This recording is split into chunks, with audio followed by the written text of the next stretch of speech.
seseorang tidak perlu jatuh dalam cinta, tapi dia harusnya bangkit melalui cinta. Nah, mulai sekarang boleh kalian merevisi istilah jatuh cinta. Ya, kalau bahasa Inggris itu fall in love. Ini juga sudah diinisiasikan oleh Erich Fromm. Jangan fall in love, tapi standing in love. Jangan jatuh dalam cinta, tapi tegaklah dalam cinta. Standing in love. Tegakkan cinta dalam dirimu. Bukan kok kamu jatuh karena cinta. Jadilah manusia sejati yang menghidupkan cinta. Bukan orang yang kalah dan jatuh karena cinta. Jadi jangan falling in love, tapi standing in love. Nggak tahu bahasa Indonesianya standing in love itu apa ya. Ya pokoknya aku siap menegakkan cinta bersamamu. Nah, bukan aku jatuh cinta padamu. Jadi biar sama-sama tegak. Kalau istilahnya Hazrat Inayat Khan, seseorang harus bangkit, muncullah, eksislah melalui cinta. Jadi cinta jangan jadi kuburanmu. Ketika jatuh cinta kamu terus hilang. Nggak otentik lagi. Tapi cinta jadi jalanmu untuk eksis. Jalanmu untuk hidup, menyayangi dan mencintai. Jadi ini nasihatnya Hazrat Inayat Khan. Jadi kenapa kok orang bisa patah hati? Jangan-jangan kemarin memang mode cintanya mode jatuh cinta. Pasti saja kamu jatuh. Maka ayo standing in love. Biar kamu tegak. Jadi bareng-bareng menegakkan diri. Eksis. Ketika dunia yang penuh dengan nuansa cinta, mungkin saatnya kita melihat dengan perspektif yang berbeda. Seseorang seharusnya tidak hanya jatuh dalam cinta, melainkan lebih baik bangkit melalui cinta. Mari bersama-sama merevisi istilah jatuh cinta menjadi suatu yang lebih kokoh, yakni standing in love.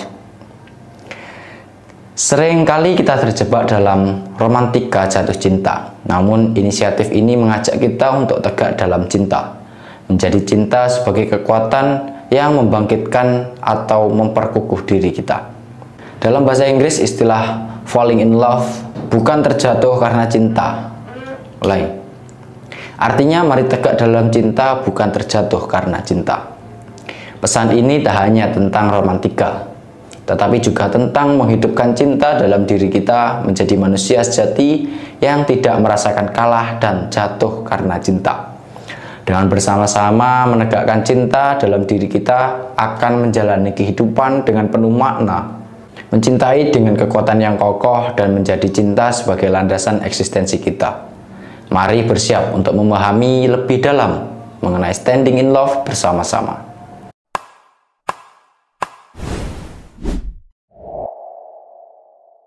Baik, sekarang saya masuk dari beliau, Sufi dari India yang dakwahnya sampai Amerika, di sana mendirikan Torekot.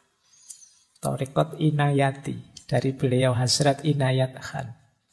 Beliau ini menarik. Kalau Maulana Jalaluddin Rumi itu menggabungkan tari dengan kesufian. Kalau beliau ini menggabungkan musik dengan kesufian. Jadi beliau ini pemusik tapi juga sufi. Menulis banyak sekali tentang musik. Dulu pernah kita bahas.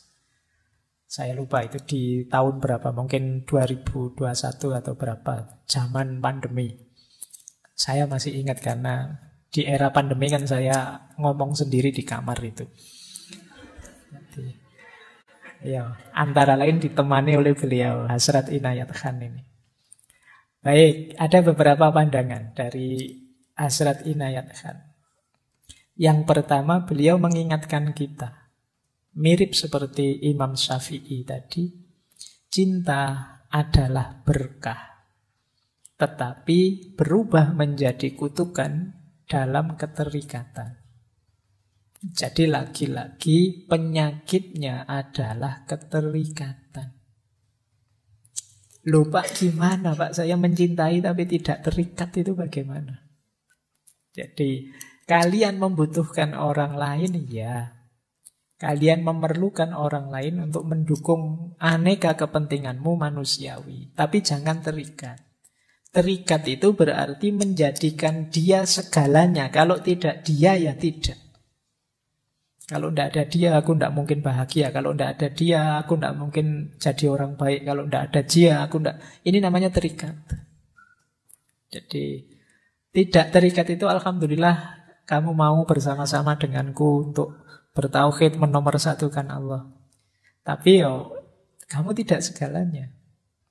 Seandainya tiba-tiba ada peristiwa terus kita berpisah, yang penting aku tidak bisa dengan Allah saja. Nah, ini namanya keterikatan. Jadi keterikatan itu ketika yang selain Allah terlalu melekat di kita sehingga menghalangi kedekatan kita kepada Allah. Jadi itu namanya kemelekatan. Makanya dalam Al-Quran itu ada beberapa ayat yang agak unik. Misalnya ayat yang menyebut amwalukum wa auladukum fitnah. Bahwa hartamu juga anak-anakmu itu oleh Al-Quran bisa jadi fitnah. Itu kan kita heran, loh kok anak-anak bisa jadi fitnah? Karena kita kadang terlalu melekat sehingga menghalangi kita dari Allah. Jadi ini yang disebut kemelekatan. Makanya cinta itu barokah. Tapi kalau berubah jadi kemelekatan, ya dia jadi kutukan. Kenapa jadi kutukan? Menghalangi kita dari Allah. Maka cintamu pada yang selain Allah jadikan sebagai jalan untuk kamu lebih dekat kepada Allah. Kalian berdua yang saling mencintai, melekatlah sama-sama pada Allah. Jangan kalian yang saling melekat tapi jauh dari Allah. Istilah melekat itu tidak enak ya. Kalau suruh melekat sama-sama malah ngeri. Ya wis pokoknya hindari kemelekatan lah. Jadi keterikatan biar tidak kemelekatan ya. Jadi itu rumus. Ini mirip seperti yang disampaikan oleh Imam Syafi'i tadi. Yang kedua kata Hasrat Inayat Khan, seseorang tidak perlu jatuh dalam cinta. Tapi dia harusnya bangkit melalui cinta. Nah, mulai sekarang boleh kalian merevisi istilah jatuh cinta. Ya, kalau bahasa Inggris itu fall in love. Ini juga sudah diinisiasikan oleh Erich Fromm. Jangan fall in love, tapi standing in love. Jangan jatuh dalam cinta, tapi tegaklah dalam cinta. Standing in love. Tegakkan cinta dalam dirimu. Bukan kok kamu jatuh karena cinta. Jadilah manusia sejati yang menghidupkan cinta. Bukan orang yang kalah dan jatuh karena cinta. Jadi jangan falling in love, tapi standing in love. Nggak tahu bahasa Indonesianya standing in love itu apa ya. Ya pokoknya aku siap menegakkan cinta bersamamu. Nah, bukan aku jatuh cinta padamu. Jadi biar sama-sama tegak. Kalau istilahnya Hasrat Inayat Khan, seseorang harus bangkit, muncullah, eksislah melalui cinta. Jadi cinta jangan jadi kuburanmu. Ketika jatuh cinta kamu terus hilang. Tidak otentik lagi. Tapi cinta jadi jalanmu untuk eksis. Jalanmu untuk hidup, menyayangi dan mencintai. Jadi ini nasihatnya Hasrat Inayat Khan. Jadi kenapa kok orang bisa patah hati? Jangan-jangan kemarin memang mode cintanya mode jatuh cinta. Pasti saja kamu jatuh. Maka ayo standing in love. Biar kamu tegak. Jadi bareng-bareng menegakkan diri. Eksis. Baik. Terus yang ketiga. Ini lanjutannya sebenarnya. Dari cangkang patah hati muncul jiwa baru yang lahir. Seandainya dalam cinta kalian mengalami patah hati, tidak masalah. Jadi ada sunnatullah dalam hidup ini bahwa menyusuli kehancuran itu pertumbuhan. Jadi kalau sesuatu itu sudah busuk, hancur, dari situ akan lahir sesuatu yang baru. Maka dari cangkangnya patah hati, lahirlah jadi orang baru. Lahirlah jadi manusia yang baru.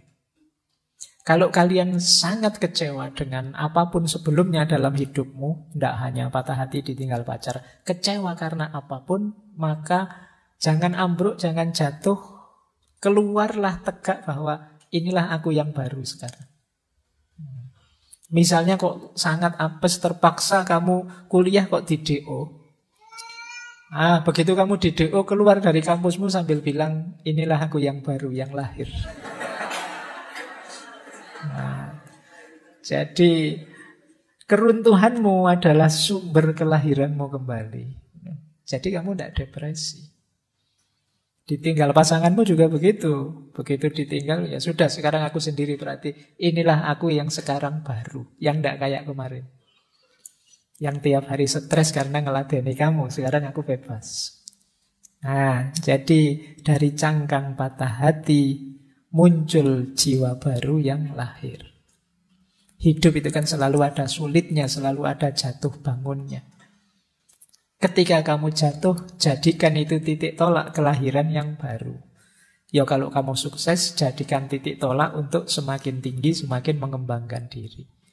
Jadi sebenarnya tidak ada alasan untuk kamu jatuh terus-terusan, sedih terus-terusan, depresi terus-terusan. Lahirlah jadi orang yang baru. Banyak orang yang depresi karena jenuh. Beberapa bahkan sampai mengakhiri hidupnya sendiri dengan alasan yang tidak jelas. Karena dia jenuh, merasa hidup kok kayak gini lah, padahal itu enak. Ada artis yang kaya, yang ganteng, yang cantik, tapi mengakhiri hidupnya. Alasannya depresi, jenuh dengan hidupnya. Mungkin kalian perlu latihan ini. Jadi kalau kamu jenuh dengan hidupmu yang versi sekarang, bikinlah versi baru hidupmu. Kamu ingin seperti apa? Dan itu sangat mungkin. Karena yang menguasai hidupmu kan dirimu. Manusia itu paket potensi, bukan paket jadi. Kamu ingin jadi apa saja bisa. Kamu ingin jadi orang seperti apapun, tinggal kamu latih, kamu bentuk dirimu. Kalau kamu jenuh dengan versi dirimu yang sekarang, bikin versi baru. Yang kamu inginkan yang bagaimana? Tentu saja semoga versi barumu yang positif. Jangan kok, Pak saya jenuh jadi orang baik Pak. Misalnya, ojo ngono. Jadi versi yang baru yang positif. Pak saya jenuh jadi orang yang kemarin kok terlalu pendiam ya, jadi kurang. Ya sudah, ayo latihan nggak pendiam lagi, mungkin agak ceria sedikit, agak terbuka sedikit. Pak saya ini jenuh Pak, melihat diri saya itu loh, kok cerewet saya itu. Ayo coba latihan ngerem sedikit biar tidak cerewet, bisa kok. Jadi engkau adalah seperti apa engkau bentuk hidupmu. Jadi jangan merasa dirimu itu harga mati. Pak saya itu memang orangnya pemarah kok Pak. Enggak kok, kamu bisa enggak pemarah. Tinggal kamu latihan saja. Bikin versi dirimu yang versi kalem. Kalau selama ini pemarah, besok ke kampus bilang ke teman-teman, ini versi baru ini versi kalem ini. Gitu. Jadi biar temenmu bisa bantu, bisa dukung dikit-dikit lah, ini versi kalem ini. Nanti biar kamu kok tiba-tiba marah, temenmu ngingetin, katanya versi kalem. Oh iya, balik lagi. Mungkin lama-lama jadi kalem beneran. Baik, jadi ini nasihat dari Hazrat Inayat Khan. Jadi dari cangkang patah hati, lahirkan jiwa yang baru. Masih ada lagi kata beliau, kalau ini mungkin lebih mudah dipahami, mirip dengan sebelumnya ya. Setiap pengalaman, baik atau buruk, merupakan langkah maju dalam perkembangan jiwa manusia. Kegagalan dalam hidup tidak masalah. Kemalangan terbesar adalah masih diam, seperti semula.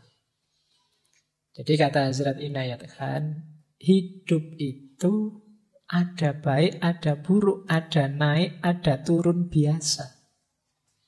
Yang penting apapun yang kalian alami, jadikan itu pijakan untuk dirimu jadi lebih baik.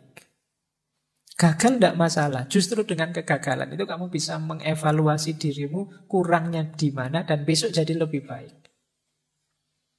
Kemalanganmu terbesar adalah kamu mandek, tidak berkembang. Jadi kata Hazrat Inayat Khan, naik turun. Hidupmu kok sedang baik atau sedang buruk, tidak masalah. Setiap pengalaman adalah pelajaran. Dan pelajaran terbaik adalah pelajaran yang mengubah dirimu jadi lebih baik. Berarti jangan terlalu kamu risaukan, Pak, saya kok nasibnya jelek terus, Pak, malang terus, Pak. Ya tidak apa-apa, itu berarti pelajaranmu berat terus. Tidak masalah. Asalkan apa? Efeknya kamu jadi tambah baik, tambah baik. Itulah yang diinginkan. Jadi bukan stuck mandek. Bukan merasa saya sudah baik kok, tidak perlu diperbaiki lagi, ya sudah. Kamu mandek. Itulah kemalanganmu, kata Hazrat Inayat Khan. Jadi kemalangan terbesar adalah ketika kamu diam, tidak berubah, tidak mau mengubah diri. Padahal kita punya konsep, tidak ada manusia yang sempurna.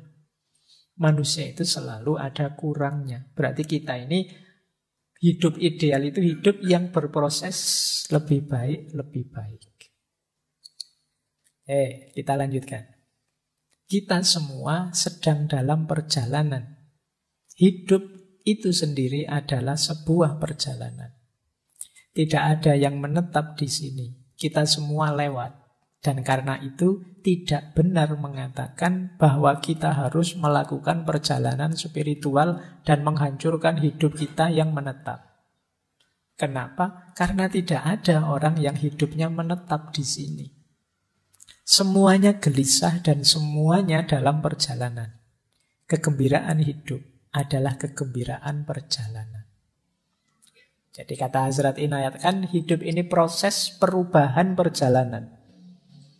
Kalau kita tidak bisa menikmati perjalanan dan perubahan, ya kita akan sangat menderita dalam hidup. Karena itulah hakikatnya hidup. Mari kita melakukan perjalanan spiritual, tidak lagi berhenti di tempat kita. Kata Hazrat Inayat Khan, sebenarnya kalimat ini tidak tepat. Kita mau melakukan perjalanan atau tidak, hidup ini hakikatnya perjalanan. Bedanya ada orang yang menyadari dan mengarahkan perjalanannya sehingga dia bisa menikmati, ada orang yang tidak bisa menikmati perjalanannya. Menikmati perjalanan itu kan menikmati perubahan-perubahan situasi. Dari cinta kebersamaan jadi pisah sendiri-sendiri, ini kan perubahan-perubahan situasi. Kalau mental kita adalah mental perjalanan, siap menghadapi perubahan situasi, sepahit apapun pengalaman kita siap. Dan tetap bisa gembira. Jadi kalau ingin penderitaan itu terasa ringan, ayo filosofi hidup kita geser ke bahwa hidup ini adalah perjalanan. Dalam perjalanan pasti saja suasana dan situasinya tidak mandek, tapi berubah terus. Dan kita siap, kita gembira. Justru menariknya perjalanan itu karena perubahan-perubahan. Baik, kita lanjutkan. Nah, ini juga menarik pandangannya Hazrat Inayat Khan. Kata beliau, semakin banyak yang bisa kita tanggung, semakin banyak yang akan dibebankan. Semakin berani kita menghadapi penderitaan, semakin tinggi ambang penderitaan yang dapat kita tanggung. Dan semakin tinggi tingkat moral, semakin banyak kesulitan yang dapat kita derita. Orang itu, tadi kan rumusnya tambah baik, tambah baik. Tapi jangan lupa, semakin tinggi levelmu, semakin tinggi kualitasmu, akan semakin berat ujianmu. Tapi tidak masalah, tambah berat ujianmu, tambah kuat dirimu. Begitu kamu tambah kuat, bebannya akan nambah lagi. Tambah kuat lagi kamu, bebannya nambah lagi. Meskipun Allah itu juga sayang sama kita, jadi tidak ada beban yang melebihi kapasitas kita. Pasti cukup, kecuali kita cengeng. Jadi beban itu pasti bisa kita tanggung. Dan kenapa sih kok Allah kok nguji terus-terusan itu loh, Ada breaknya sekali-sekali. Karena Allah sayang dengan kita. Jadi biar apa? Kita tambah tangguh, tambah kuat. Latihan itu kan begitu. Kayak kalian latihan beban itu loh. Ketika kamu belum latihan apa-apa kan bebannya ringan. Nanti tambah kuat sedikit sama instrukturmu ditambah bebannya, kamu tambah berat. Nanti sampai kamu jadi jago, jadi sakti, jadi hebat. Kenapa? Karena dalam latihan bebanmu ditambah terus. Jadi jangan mengeluh kalau beban hidupmu berat. Oh, mungkin Allah ini ingin aku hebat. Aku diberi beban seberat ini. Berarti Allah itu sangat peduli padaku. Dan insya Allah beban itu tidak akan melebihi kapasitasmu. Kamu mampu kok, asal kamu tidak manja. Jadi kata Hazrat Inayat, kan tidak apa-apa.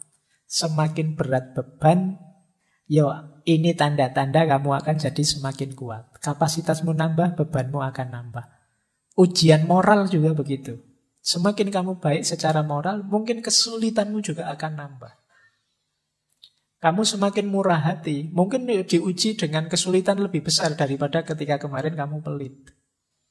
Kemarin pelit, temanmu menjauh semua. Sekarang murah hati, temanmu deket semua, tambah ya utang semua, moroti semua. Itu kan lebih sulit kamu. Tapi tidak apa-apa, kamu jadi lebih tangguh sekarang. Jadi itulah, kalau bahasanya kaum Stoik kemarin, polanya, sunatullahnya dalam hidup ini. Jadi kalau teman-teman ngerti rumus-rumus ini, itu penderitaan apapun, termasuk patah hati, akan lebih terasa ringan. Tidak terlalu berat. Baik, jadi kita mulai terbuka, ada beberapa wawasan yang menarik yang ditawarkan oleh para sufi untuk menawarkan patah hati kita, kesedihan kita. Oke, kita lanjutkan.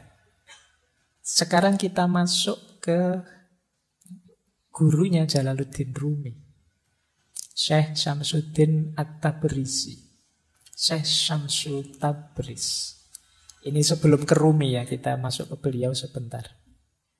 Kata beliau begini, apapun yang terjadi dalam hidupmu, tidak peduli betapapun sulitnya hal itu, jangan memasuki lingkungan keputusasaan. Bahkan ketika semua pintu tertutup, Tuhan akan membuka jalan baru hanya untukmu. Berterima kasihlah. Sangat mudah untuk bersyukur ketika semuanya baik-baik saja. Tetapi seorang sufi bersyukur tidak hanya atas apa yang telah diberikan kepadanya, tetapi juga atas semua yang telah tertolak darinya. Nah, ini levelnya seperti Syekh Hasan Basri dan kawan-kawan tadi. Apapun kesulitanmu, seberat apapun bebanmu, kamu ingat-ingat satu rumus final ini, jangan putus asa. Itu saja. Ini gawang terakhir. Jadi kalau sepak bola itu, ini jangan sampai bobol. Bahwa pemain lapangan tengah jatuh, jungkir balik, backnya juga pontang-panting, tidak masalah. Tapi jangan bobol gawang terakhir. Gawang terakhirnya apa? Putus asa. Begitu kamu putus asa, itu tanda bahwa kamu tidak percaya lagi kepada Allah. Kamu lupa bahwa ada Allah. Yang bagi Allah apa sih yang tidak mungkin? Orang yang putus asa itu kan sering pakai kalimat-kalimat, buntu sudah semua jalanku, gelap duniaku, aku gimana lagi ini?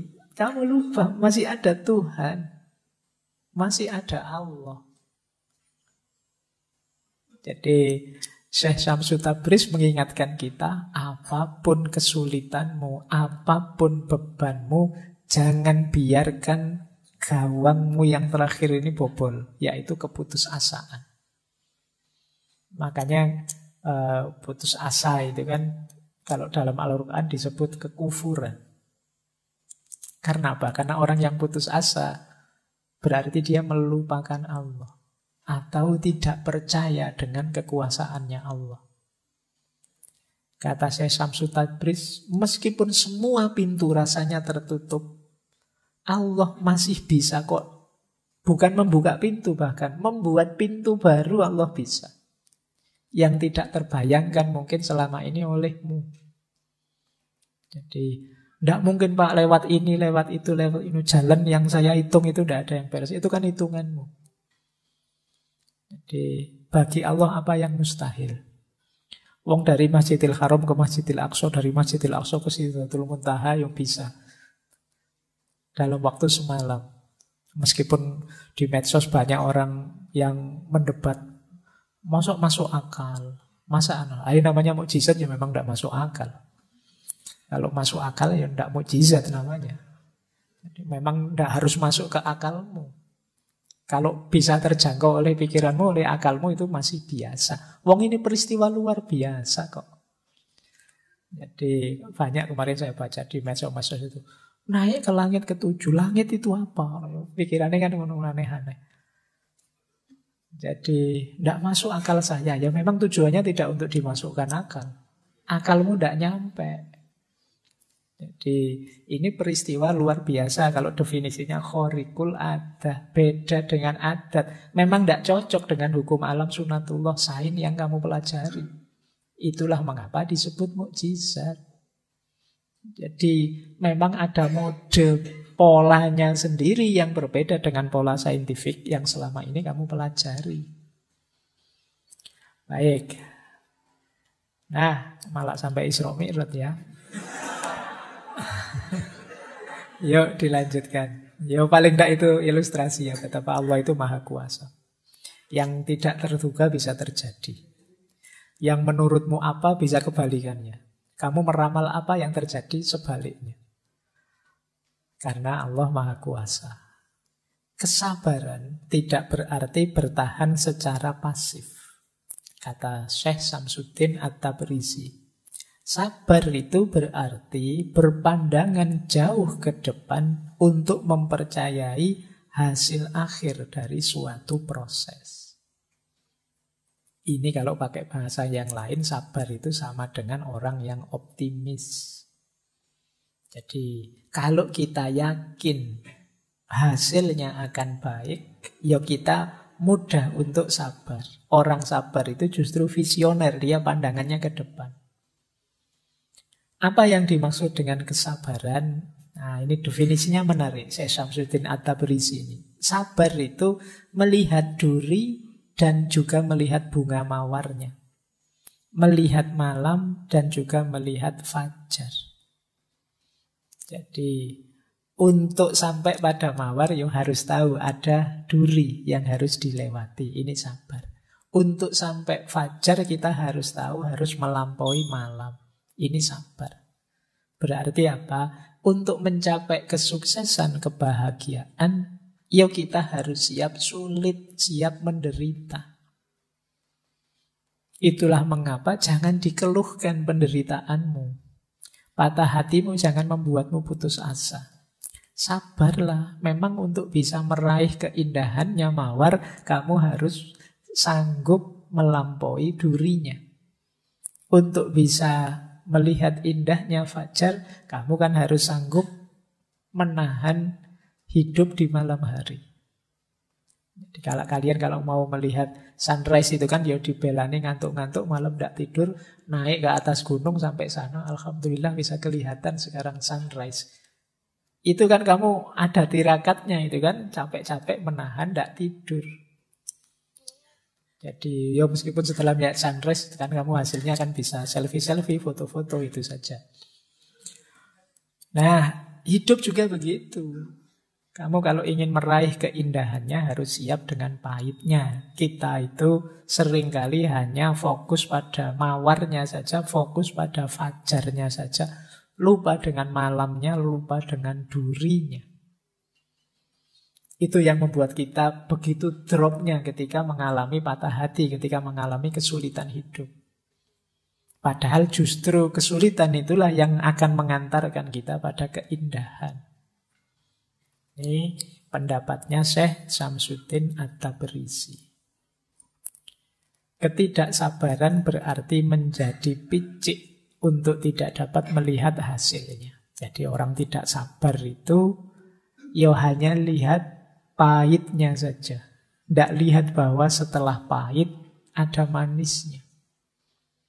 Orang tidak sabar itu ketika melihat bunga mawar, sudahlah tidak usah mawar-mawaran, ada durinya kok.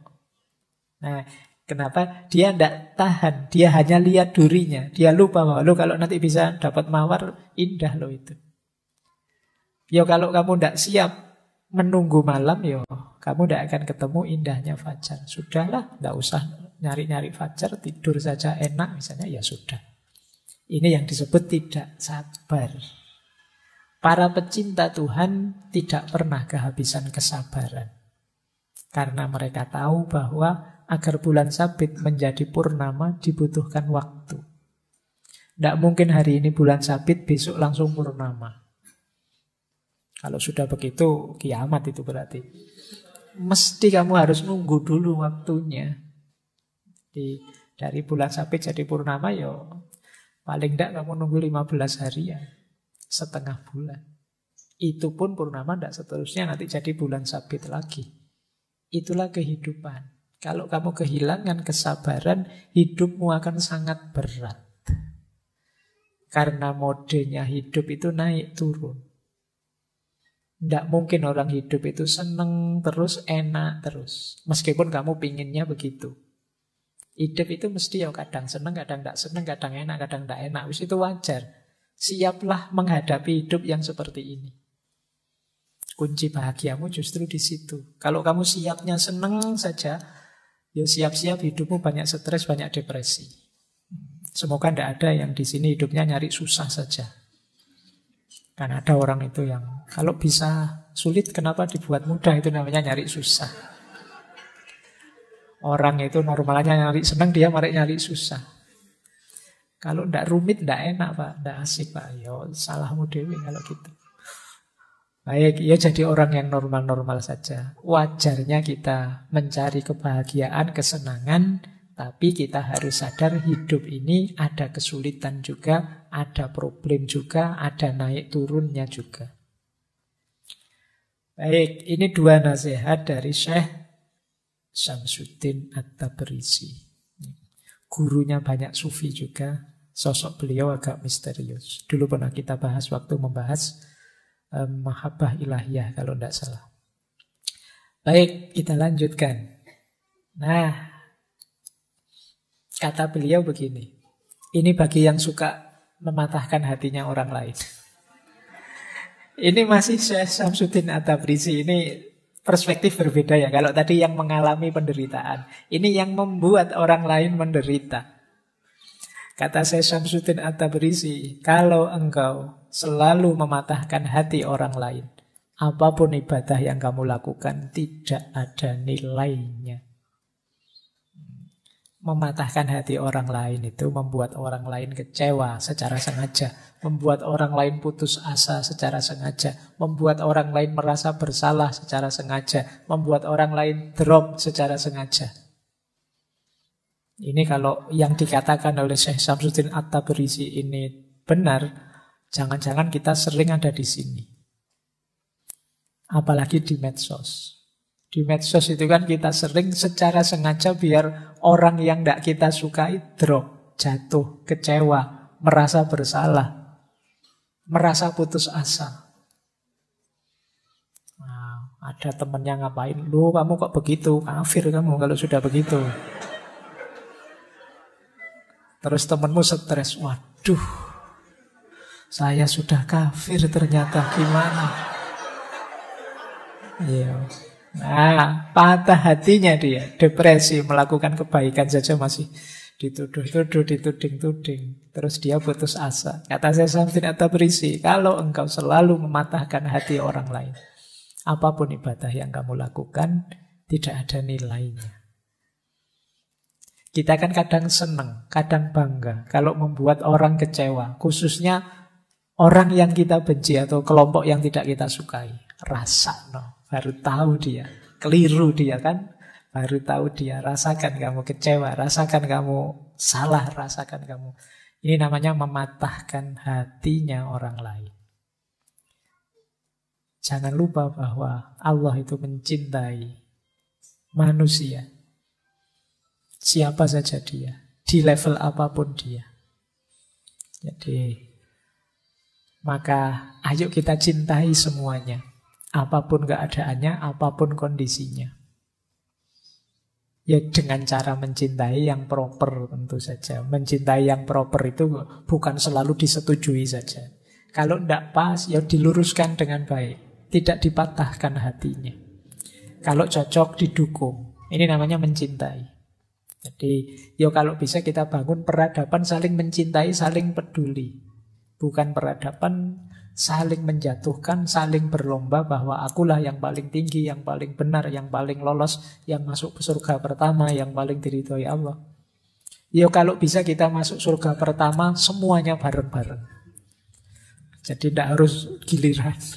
Bareng-bareng itu kita diridhoi Allah semua begitu ya. Semua kita semuanya bareng-bareng dicintai Allah. Apapun cara kita mendekati Allah.